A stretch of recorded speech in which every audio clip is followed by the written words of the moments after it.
ফকিন্নির বাচ্চা, তুই এটা কি করলি? হ্যাঁ, চোখে দেখতে পাস না? তোদের মতো ফকিন্নিদেরকে এই অফিসে ঢুকতে দেয় কেন? এদিকে আসো। জি স্যার।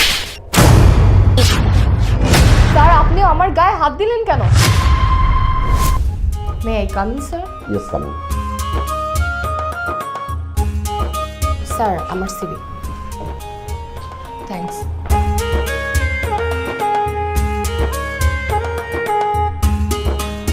আপনার কাগজপত্র সব ঠিক আছে, আপনার এই অফিসে চাকরি পাওয়ার জন্য থ্যাংক ইউ স্যার। আপনি চাইলে আগামীকাল আমাদের অফিসে জয়েন করতে পারেন। খালা, খালা, খালা, এক কাপ চা নিয়ে আসেন। হেই, ফকিন্নির বাচ্চা, তুই এটা কি করলি? হ্যাঁ, চোখে দেখতে পাস না? তোদের মতো ফকিন্নিদেরকে এই অফিসে ঢুকতে দেয় কেন? এটাই সবথেকে বড় ভুল যে তোদের মতো ফকিন্নিদেরকে না এত বড় একটা মাল্টিন্যাশনাল কোম্পানিতে চাকরি দেওয়া হয়েছে। মানে আমি বুঝি না যে এই সমস্ত ফকিন্নি কোথা থেকে চলে আসে। ম্যানার বলতে কিছু নাই। আর স্যার, আমিও বুঝি না যে আপনারা কেন এই ধরনের ফকিন্নিদেরকে এত বড় কোম্পানিতে জায়গা দেন, যারা কিনা ম্যানার বলতে কিছু বুঝে না, কার সাথে কিভাবে আচরণ করতে হবে, কোথায় কিভাবে যেতে হবে কিছুই বুঝে না। ফালতু কোথাকার। আপনি ঠিকই বলেছেন। আমি 2 মাস আগে চেয়েছিলাম ওনার আমার অফিস থেকে চাকরিটাকে না করে দেব। উনি আমাকে বললো ওনার ঘরে একটা মেয়ে আছে, তো ওনার মেয়ে যদি চাকরিটা হয়ে যায় তাহলে উনি চাকরি থেকে অবসরে যাবেন। আর সেই বিবেক বিবেচনা করেই আমি আমার কোম্পানিতে ওনাকে রেখে দিয়েছি, যাতে ওনার মেয়ের চাকরিটা হয়ে যায়, তারপর উনি অফিস থেকে অবসর নেয়।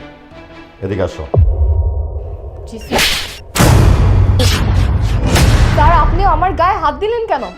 কত বড় সাহস তোমার! তুমি একটা মায়ের বয়সী বৃদ্ধ মহিলার গায়ে হাত তুলেছো। তোমার যোগ্যতায় আমার অফিসে তোমার চাকরি দেই নাই। ওই বৃদ্ধ মহিলার কারণেই আমি আমার অফিসে চাকরি দিয়েছি। আমার মা আমার চাকরির জন্য আপনার কাছে রিকোয়েস্ট করেছে। কি? তোমার মা? আর তুমি তোমার মায়ের গায়ে হাত তুলেছো? ছি, আমার ভাবতেও অবাক লাগছে। যে মা তোমাকে 10 মাস 10 দিন গর্ভে ধারণ করছে, এই দুনিয়ার আলো বাতাস দেখিয়েছে, উচ্চ শিক্ষায় শিক্ষিত করেছে, আর তুমি কি করলে? সেই মায়ের গায়ে হাত তুললে? তোমার মতো মেয়ের আমার অফিসে কোনো চাকরি নাই। তুমি এখন আসতে পারো, যাও। স্যার, আপনি আমার মাইয়ারে চাকরি দেওয়ার কথা না করেন না। আপনি তো সবই জানেন আমার ঘরে কত অভাব। আমি অনেক আশায় আছি আমার মাইয়াটার চাকরি হইব, আমার সংসারে সব কিছু সমাধান হয়ে যাব। আমি আমার মাইয়ার হয়ে মাপ চাইতেছি স্যার, আপনি অনেক ক্ষমা করে দেন স্যার। দেখো, দেখো মা কাকে বলে, যে মা তোমার জন্য রিকোয়েস্ট করতেছে আর তুমি সেই মায়ের গায়ে হাত তুলেছো। ছি! স্যার, আমার অনেক বড় ভুল হয়ে গেছে। স্যার, আমি আমার মায়ের গায়ে হাত তুলেছি, যেই মা কিনা জন্মের পর থেকে অনেক কষ্ট করে আমাকে বড় করছে, অনেক কষ্ট করে আমাকে লেখাপড়া শিখাইছে। স্যার, আমার মা আমাকে লেখাপড়া করেছে ঠিকই, কিন্তু আমি নিজে মানুষের মতো মানুষ হইতে পারি নাই। স্যার, আপনি আমার মাফ করে দেন স্যার, আমার অনেক বড় অন্যায় হয়ে গেছে স্যার। না, আমার কাছে তো মাপ চাইলে হবে না, তুমি তোমার মায়ের কাছে মাপ চাও, যাও। মা, মা, তুমি আমার মাফ করে দাও মা। আমি এমন এক কুলাঙ্গা সন্তান যেখানে নিজের মায়ের গায়ে হাত তুলছে। মা, আমি যা করছি ঠিক করি না মা, আমি অনেক বড় অন্যায় করছি। মা, তুমি আমার মাফ করে দাও মা, আমি আর কোনোদিন এমন করবো না মা, কোনোদিন এরকম করবো না।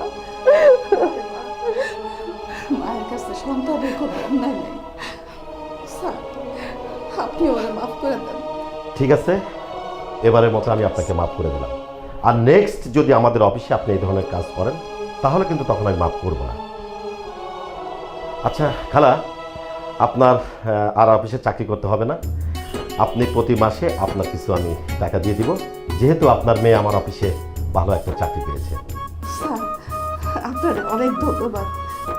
চল মা। চলো না। স্যার।